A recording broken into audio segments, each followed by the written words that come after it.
summer, and a high-tech mountain railway speeding skiers to the summit. But on the opening day of the season, the new train erupts into a fiery inferno. 155 people perish in 9 minutes. One man will emerge a hero of a perilous mountain rescue. Now, with cutting-edge computer technology, we reveal exactly what went wrong.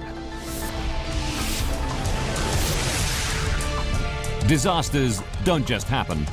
They're a chain of critical events. Unravel the fateful decisions in those final seconds from disaster.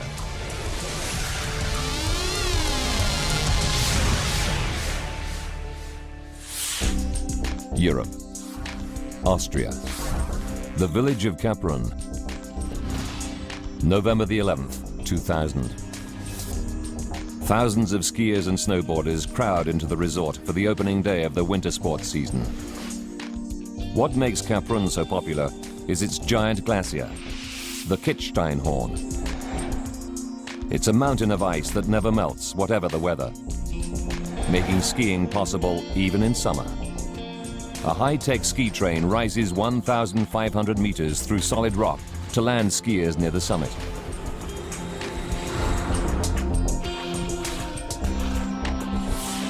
Next to the upper station, a restaurant and shopping mall.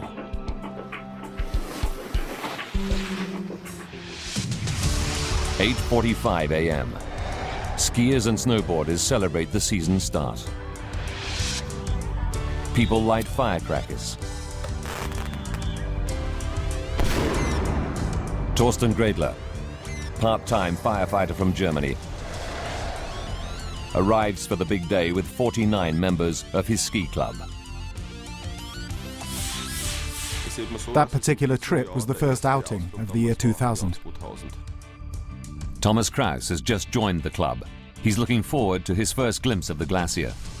To reach the slopes, skiers have a choice: a standard cable car or a high-tech train called a funicular. Most of the group headed for the funicular. I thought to myself, that's bound to be fast. He joins 29 other club members lining up for the high-speed summit train. The 3.8-kilometer ride should take just 9 minutes, 4 minutes faster than the cable car. 8:57 a.m. 161 passengers crowd on board, among them some of the world's top skiers. Sandra Schmidt holds an Olympic gold for Germany. And Sebastian Geiger, who's just 14, is junior champion. Today, there's an entire American family on board too. US Army Major Michael Goodridge, his wife Jennifer, and their sons, 5-year-old Kyle and 7-year-old Michael. A longtime member of Torsten's club, Manfred Hiltel, thinks nothing of taking the train. I've been skiing for decades and regularly travel in cable cars, chairs, lifts or funiculars. I didn't give it a second thought. 9:02 a.m. Control room staff keep tabs as the train pulls out of the valley station.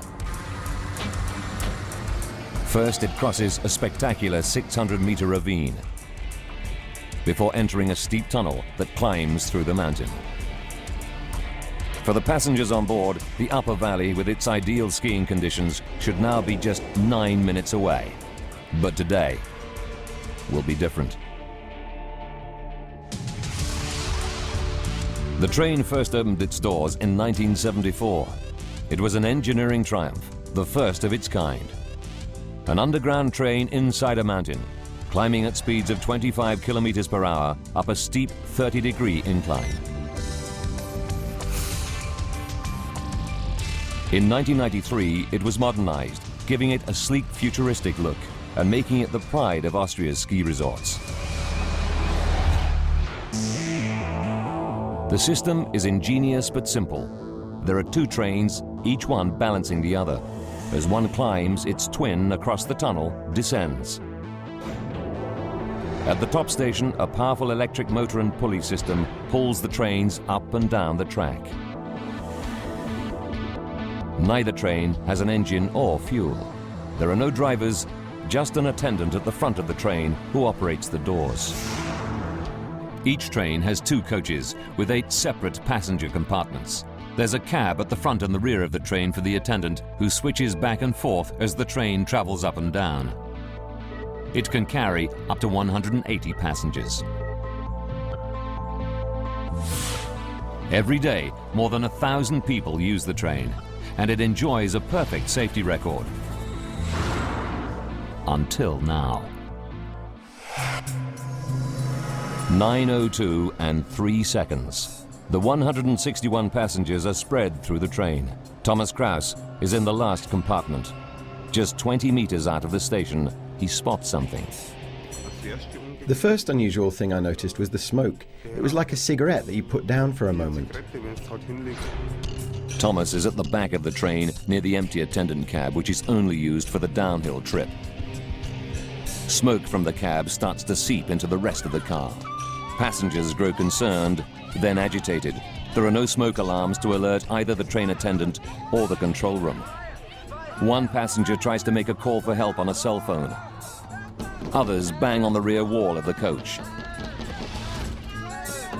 But no one hears them.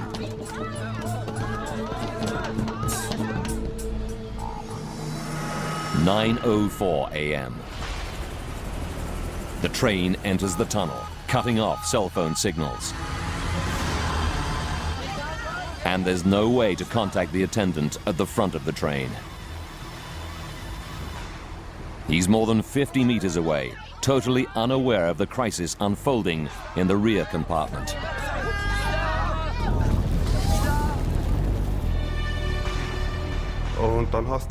You could already see fire flickering, licking upwards. The word got round, and people inside the compartment realized that there was a real problem.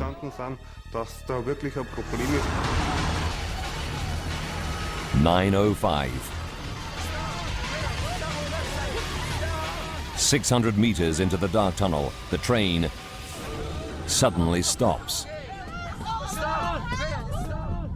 The control room contacts the attendant to find out what's going on, but he has no idea. He didn't halt the train.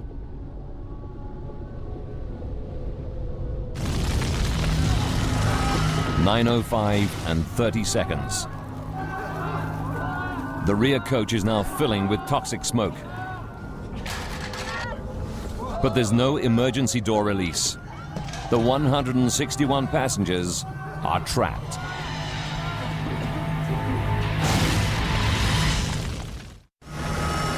"9:06 a.m. As the blaze in the empty attendant's cab worsens, toxic smoke fills the passenger compartments. Torsten Gradler is one of the skiers trapped in the blazing rear coach. The man next to me, who is also a member of our ski group, tried to pull the door open by grasping the rubber seal. But the doors won't open, and some people are starting to panic. Torsten and another man try to smash the windows with a ski pole. But they're made of shock-proof plexiglass. It was very, very difficult. He had to use extreme force just to make a hole.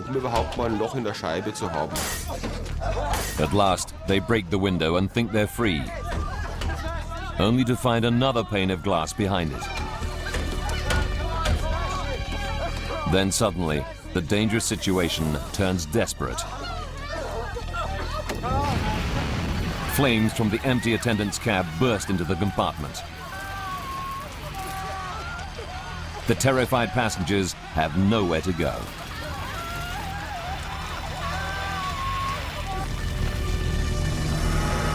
"9:08. Up until now, the attendant at the front of the train hasn't seen the blaze. Now he realizes what's going on. He alerts the control room. They tell him, open the doors and get the people out. At that exact moment, the intercom dies, and all contact with the burning train is lost. Operators in the control room have no idea what's going on deep within the mountain tunnel. Meanwhile, Torsten Gredler's efforts to smash the windows pay off. And he and the other passengers dive out of the train. I was the last one to leave the compartment. And by that time, flames were all around my head. But in other compartments, passengers are still trapped. Some people just stood there, not moving at all. They appeared to have been overcome by the smoke and paralyzed by it.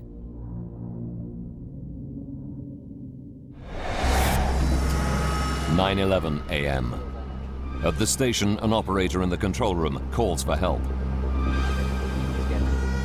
For those few who've managed to escape the stricken train, the nightmare continues. They must find a way out in the smoke-filled darkness. They face a life or death decision. Which way to go? Up, away from the fire, or back down, past the fire? Torsten Gredler has been a volunteer fireman in his hometown for 25 years. His instinct tells him to head down.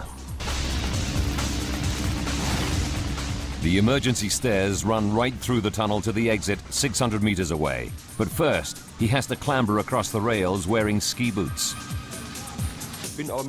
The ski boot on my right foot got stuck in the rails, and I just couldn't wrench my right leg free.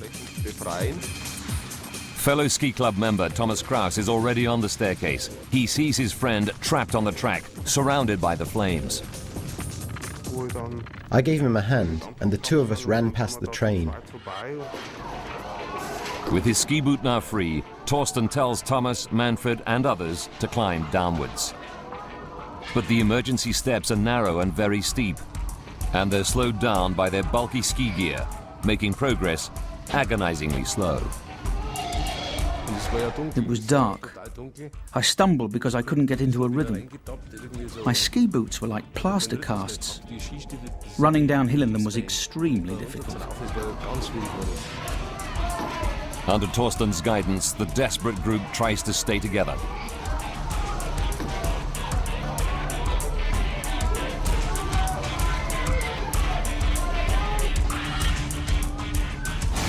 Above them looms the burning train. Its cables could snap at any moment, sending the 40-ton train roaring down the tunnel towards them.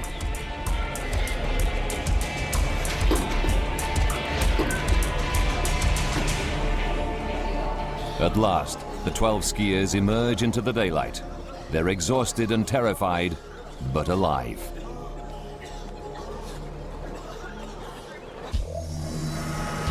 "9:23. 149 passengers and the train attendant are still stranded inside the blazing tunnel. Rescue workers pour in. 500 firefighters, 22 helicopters, 100 rescue vehicles rush to the scene. But the lower end of the tunnel the train is nearest to is way up the mountainside. The only way for firefighters to reach it is on foot up the railway.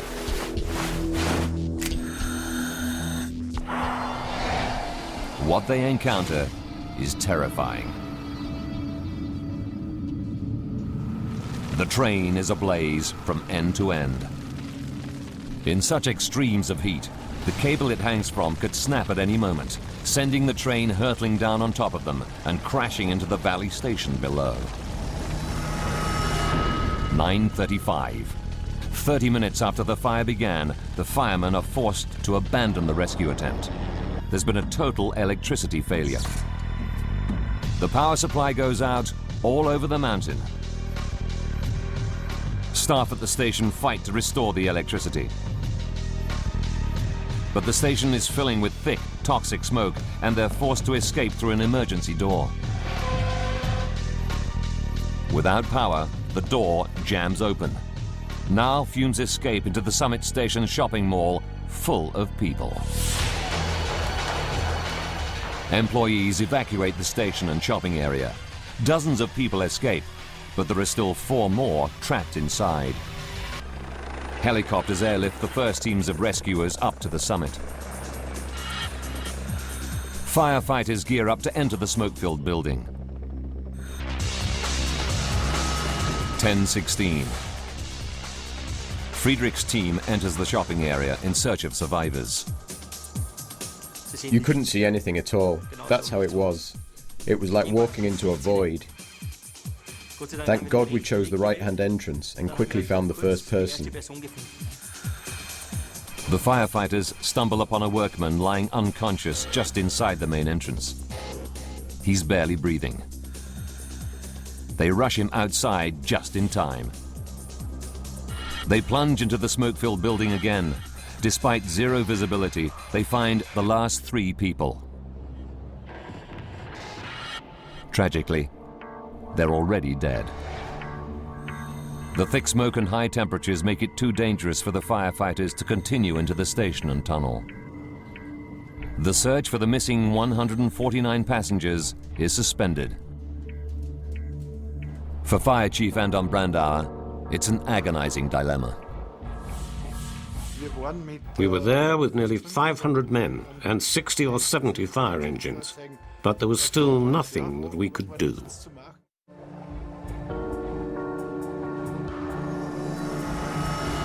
12 midday. 3 terrible hours since the inferno started.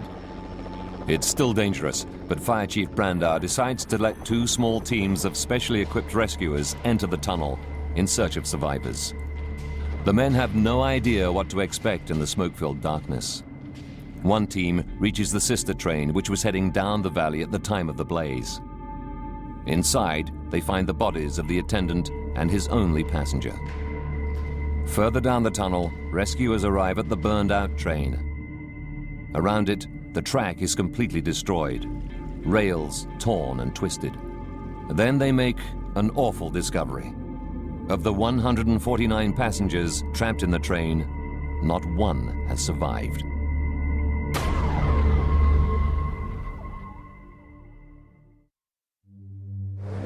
What was to have been a great day's skiing has turned into a day of unimaginable tragedy.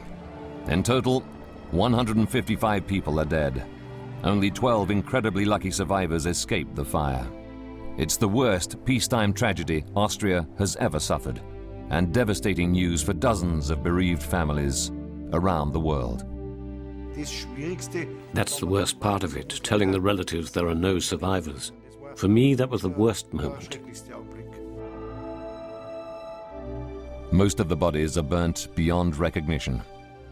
In some cases, identification relies on DNA cross-matched with samples from the victims' toothbrushes and razors found in their hotels.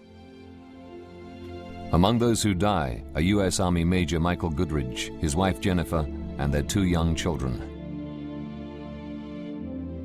World freestyle skiing champion Sandra Schmidt perishes along with her parents. German junior ski champion Sebastian Geiger, aged 14, dies with 3 other members of his group and their 2 ski coaches. But how could this terrible tragedy happen? It's a total mystery. Pulled up by a cable and winch, the train has no engine, no fuel tanks, and only low-voltage electrical devices. What could have caused the blaze? The Regional Public Prosecutor's Office orders an investigation into the cause of the disaster.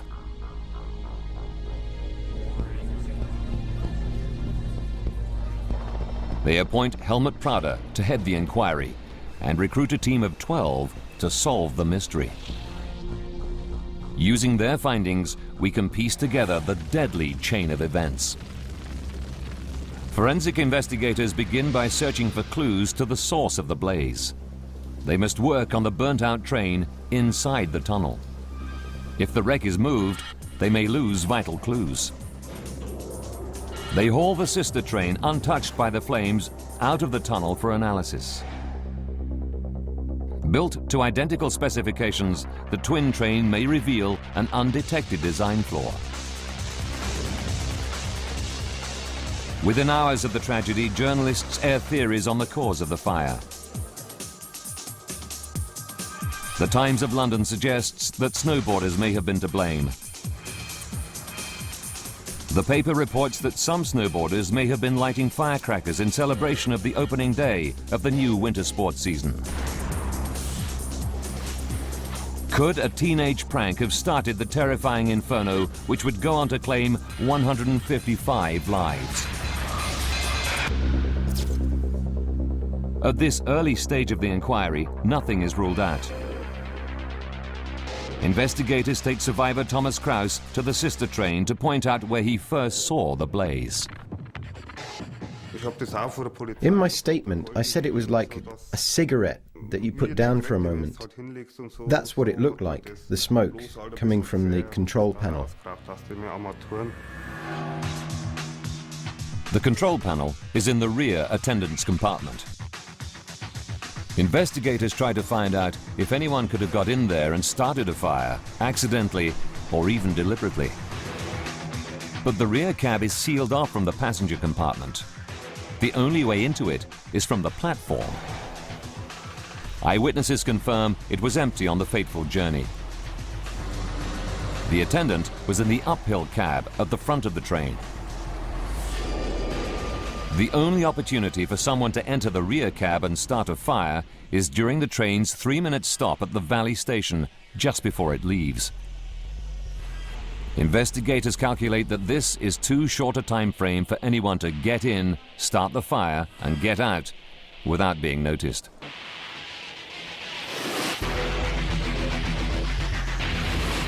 They dismiss theories that a snowboarder or anyone else started the blaze. Still, they concentrate on the rear guard's cab. Something in there did cause the deadly blaze. But what?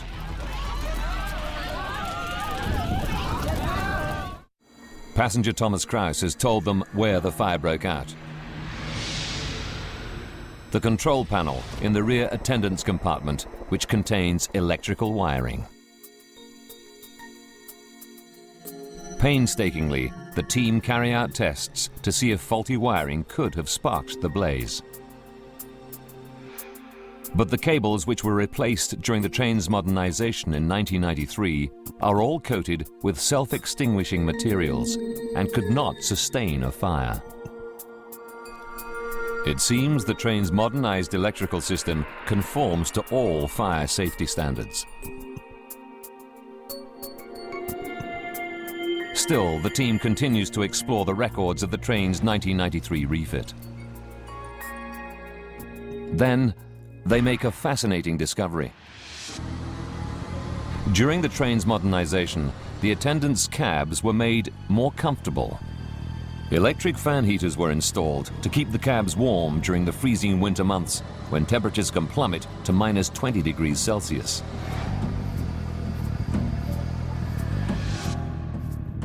And they're located beneath the control panels, where smoke was first spotted.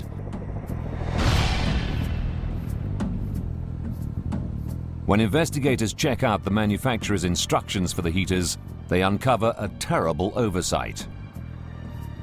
Incredibly, they find the train's heater is designed for use in the home, not for moving vehicles. Could fitting a domestic heater to a mountain train somehow have caused the blaze? They turn to the identical heater in the sister train and make a stunning discovery. The mount for the heating element has broken, meaning it can easily get jammed against its plastic casing and catch fire. Further tests show that 4 out of 5 heaters of this type have the same defect. It's a major breakthrough for the team, but it doesn't close the case. By itself, a faulty fan heater could possibly start a fire. But with no fuel on board, how could it grow into an inferno so ferocious that the train's aluminium body melted and its steel rails buckled? Investigators are baffled. But then one of the team stumbles on a pool of oily liquid on the track. The trail leads upwards to the tunnel's entrance. They send it to a forensic lab for analysis. Results show that it's hydraulic oil, just like the oil used in the train's braking system. And it's highly flammable. Professor Joseph Nedges is an expert on this type of railway. There is no other explanation than that this hydraulic oil originated from the damaged train itself.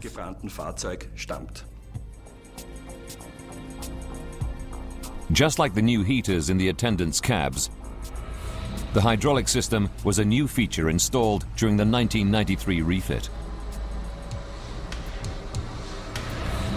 120 litres of the flammable hydraulic oil run in pipes along the 61-metre train. But how did the oil escape onto the track? Hydraulic pipes are often not completely leak-proof, so a small amount of hydraulic oil may have seeped out. But how did the highly flammable oil come into contact with the faulty fan heater? After all, they should be in two completely different places on the train. Investigators comb the sister train for clues and make another crucial discovery. The control panel in the guard's compartment houses an hydraulic pressure gauge, and oil pipes leading to the gauge pass within just a few centimeters of the faulty heater. If these pipes were leaking, some of the flammable oil could have dripped onto the heater. Could this be the vital breakthrough investigators are looking for? Now they can piece together the chain of events leading up to the tragedy.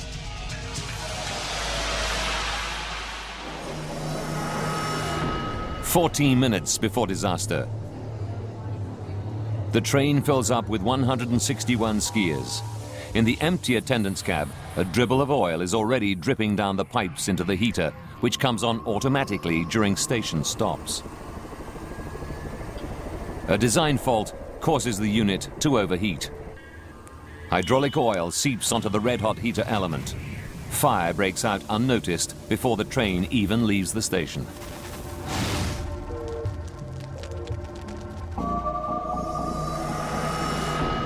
"9 minutes to go. As the train pulls out of the station, the heater switches off automatically. But it's too late. Inside, fire takes hold. Thomas Kraus is close by the control panel. The first unusual thing I noticed was the smoke. Wisps of smoke coming from some sort of control panel.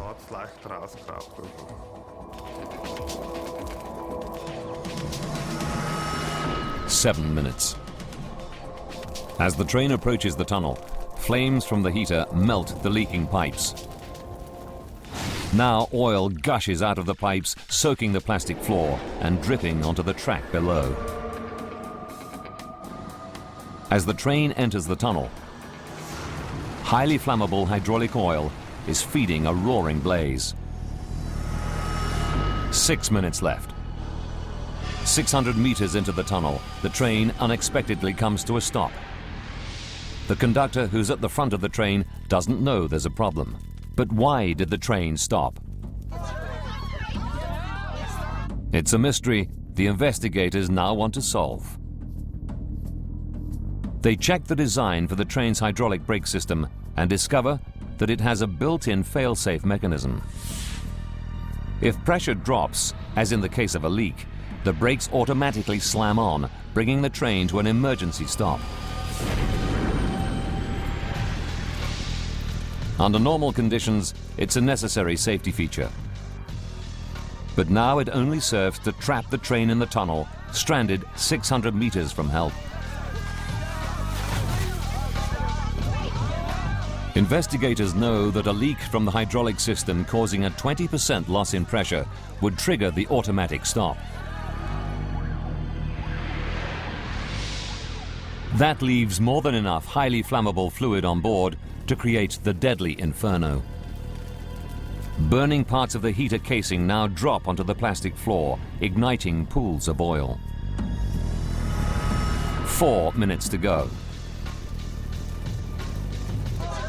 Toxic, choking smoke enters the crowded lower passenger car, followed by flames as the pressurized hydraulic oil gushes out, feeding the blaze. Now some passengers make their escape bid. The man next to me had to use extreme force just to make a hole in the window. 3 minutes to go. At last, the guard notices the flames coming from the back of the train. He alerts the control room, and the operator tells him to open the doors and let the people out. Then the intercom goes dead. In fact, there's a massive power cut. All over the mountain, cable cars stop. Ski lifts grind to a halt. Automatic doors at the top station fail. It's no coincidence. Investigators find that the fire is to blame. The blaze burned through a vital 16 kilovolt cable that runs alongside the track and through the tunnel, short-circuiting the entire mountain area. With so many dead, everyone wants to know, did the train attendant ever have a chance to open the passenger doors? Their question is answered by a gruesome clue. The investigation established that ultimately the doors were opened because the bodies of all the passengers were found outside the train. Investigators deduce that the attendant used the train's manual override and onboard battery power and did open the doors.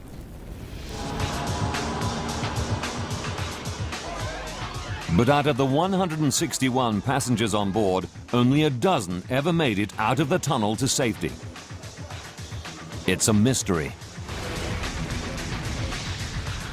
What did those 12 survivors do differently from the 149 who perished in the flames?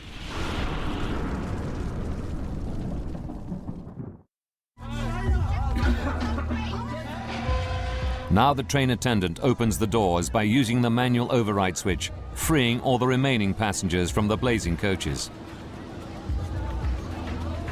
But investigators know that all these people, 149 of them, perish. The question everyone wants answered: why do some escape when others die in the tunnel? What's more, many are fit, able-bodied men and women, some of them ski champions. But not one makes it more than 142 meters. Investigators find the body of the German Olympic skier Sandra Schmidt 62 meters from the burnt-out train. Japanese athlete Tomohisa Sase made it the furthest of anyone. They discover his body 142 meters away. But most people have fallen within the first 15 meters of the train. What investigators need to know is, how did 12 survivors cover more than 600 meters to get to safety when most perished no fewer than a few steps from the train? To find out, the team studies other severe tunnel blazes from around the world. They find the answer to the mystery in the design of the Kaprun tunnel. It's built at a steep angle of almost 30 degrees. It means that when the blaze broke out, it would not behave like a normal tunnel fire. Dr. Richard Bettis has studied tunnel fires for 17 years and knows this is a major problem. Well, the important thing about a fire in a tunnel is that the heat and smoke have got nowhere to go. Smoke and heat will rise up to the roof and spread out in both directions. But if the tunnel's inclined, all the smoke will go upwards. And the direction the smoke travels is critical to the passengers escaping from the train through the now open doors. They face a crucial decision: which way to go. Downwards on a steep stairway towards the heat and smoke of the fire, or upwards away from the inferno. Just 12 decide to run downwards. The remaining 150 people all go up towards what they believe is safety. But that's the direction in which the heat and smoke travel in a tunnel that's now a giant chimney. Stan Ames, a fire scientist, knows they didn't stand a chance. Fire is always counterintuitive. It doesn't do what people expect it to do. And what these people did in taking the decision to move upwards was to move up with the smoke, with the toxic gases and the heat, up towards a certain death. And investigators discover that most people made it no further than 15 meters from the train, not because of the searing heat of the blaze, but because of deadly chemicals in the smoke. The most dangerous component of smoke is carbon monoxide. And when you inhale carbon monoxide, it enters your bloodstream and the hemoglobin in your blood attaches to it, preventing you from using that blood to carry oxygen. Now investigators want to know why the 12 survivors decided to descend. The reason? They were led by a firefighter, Torsten Gredler.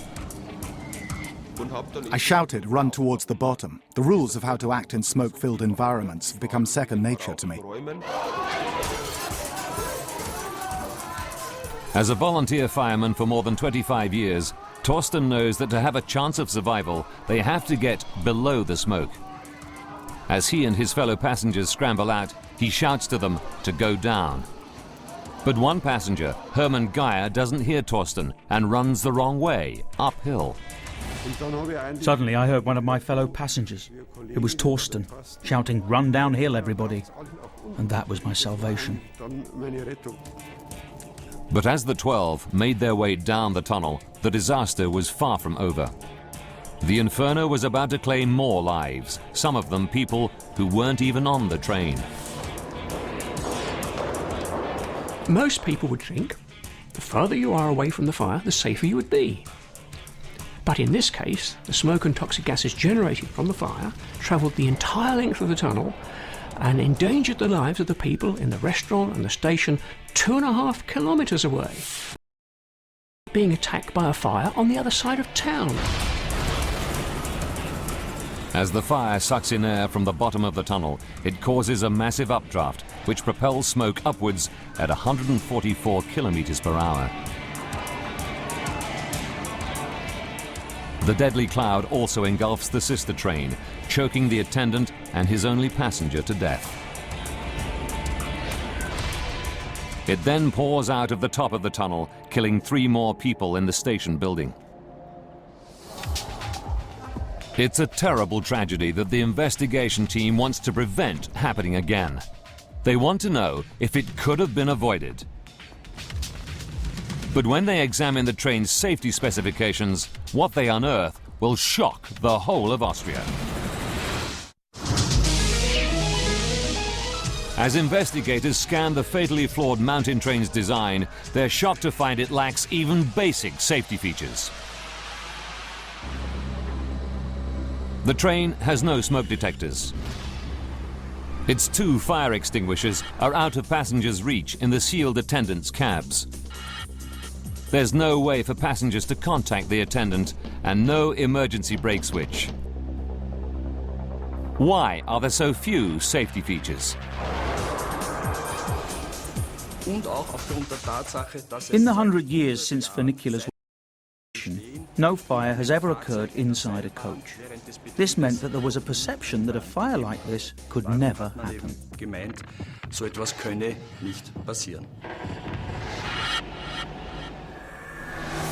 Incredibly, investigators find the train does comply with safety rules. But the rules themselves are hopelessly outdated. They don't take account of new systems fitted when the train was modernized. Hydraulic braking systems and onboard electric power were 2 new innovations that severely increased the risk of fire. But the most serious blunder that the operators committed was to fit a totally unsuitable fan heater inside the control unit of the attendant's cab. As a result, 16 individuals are charged with negligence and indirectly causing the deaths of 155 people. On June the 19th, 2002, the case goes to trial.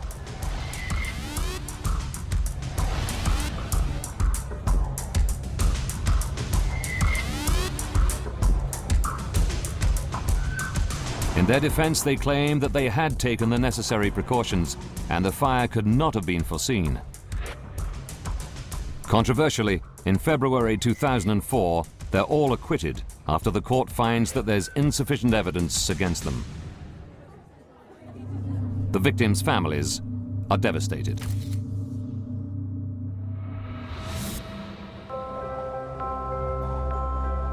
In the wake of the disaster at Kaprun, safety regulations on similar mountain trains have been toughened up throughout the Alps. This train system in the nearby Pitztal region is the same type as in Kaprun, but boasts many new features, like video links to the attendant. Passengers can get cell phone reception in the tunnel. There's an intercom system, emergency door handles, and hammers to break windows. Now it all seems so obvious. Torsten Gredler was recognized as a hero for helping to smash a train window and leading 11 people to safety. But surviving the disaster when so many died, including 20 members of his ski club, weighs heavily. When I walk down the street, I have to go past 2 or 3 houses where I know they lost a daughter. Here the husband was killed and the daughter too. That's not easy to cope with. Many of the survivors have found the courage to return to the ski slopes. I still go skiing. To begin with, I found it difficult. I'll never travel in one of those funiculars again. While I'm at work, I've got something to occupy my mind, but at night, the memories come back. The mountain train at Kaprun was a disaster waiting to happen.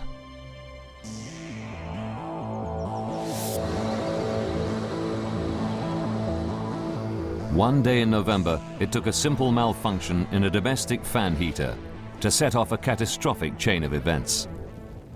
The faulty fan overheated and ignited 120 liters of hydraulic oil.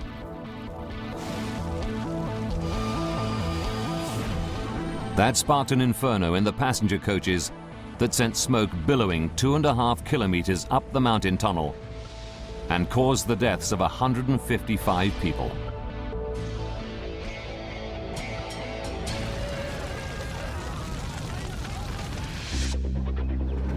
Now a new fast cable car has been built to take skiers up to the slopes. Tourists have returned to take advantage of the exceptional year-round conditions offered by the magnificent Kitzsteinhorn Glacier. Slowly but surely, the town is rebuilding its image.